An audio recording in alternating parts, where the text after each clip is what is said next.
Ama-Israelites one day asuka eGibhithe ayevenda isethembiso eKhenani. They happened to come across a Red Sea. Leli Bible lithi uNkulunkulu lo bekasebenzisa Moses wavula imanti, he parted the waters, elwandle lwelibovu bewela.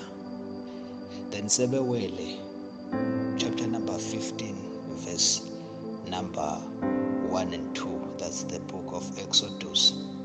The Bible lithi Miriam sebewelele ngesheya, Miriam the prophetess wabhala namagama la ingoma, he composed this song. Let's see, Exodus 15 verse 1 and 2. Then Moses and the Israelites sang this song in the Lord. I will sing to the Lord, for he is highly exalted. Both horse and driver he has hurled into the sea. The Lord is my strength and my defense. He has become my salvation. He is my God, and I will praise him. My father's God, and I will exalt him. Angcine 3. The Lord is a warrior. The Lord is his name. God bless the reading of his word. Ngithanda ku-encourage ekuseni ngalamagama la noma ngalolu hambo labazalwane ukuthi bathi basahamba, they happened to come across a Red Sea.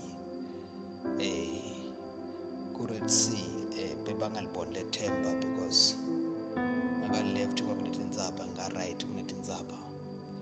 Then phambi kwabo sekumalwandle lwelibovu. Le Bible lithi Moses kwefika la khona bamcriticize khona bantwana baka-Israyeli.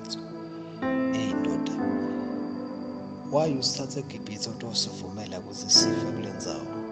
Ngoba bekudeni mathuna eGibhithe. Meaning they started to criticize Moses to the journey. Number 2, kwayena Moses stressed, confused, yamkhathata lento. And on top of that, they've started to criticize him ukuthi ngoba bekude namathuna eGibhithe bacala bakhuluma against the servant of God.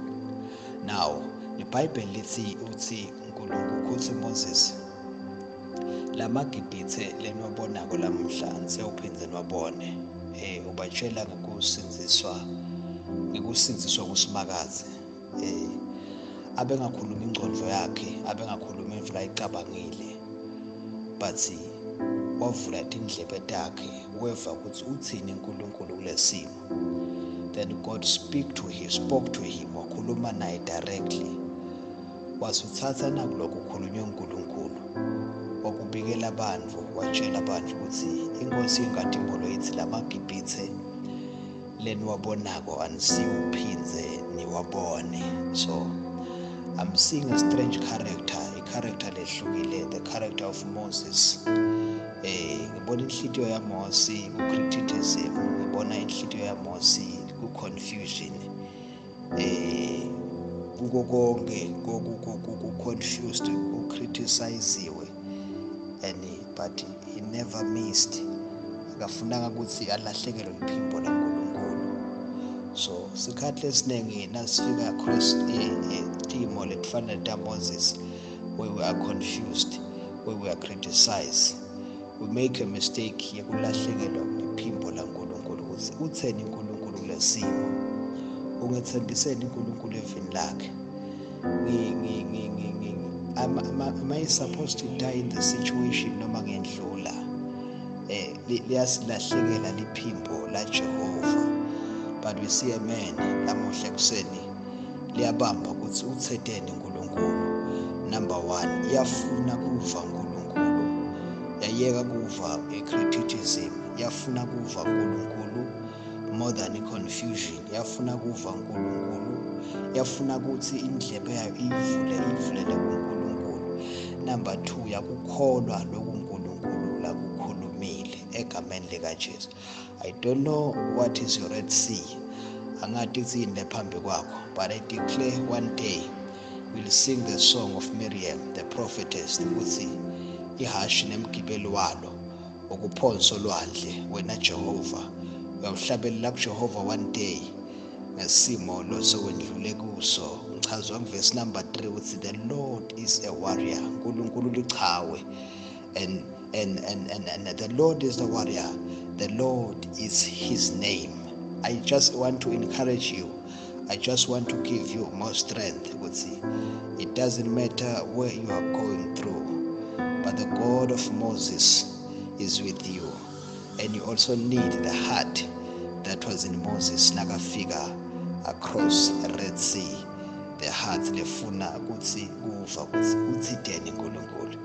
You shall cross over in Jesus' name.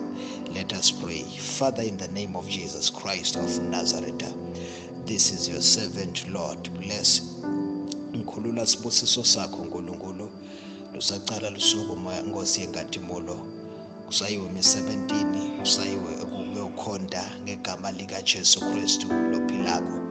Ngenelela tambule phatheka upon one's life in Jesus' name. Amen and amen.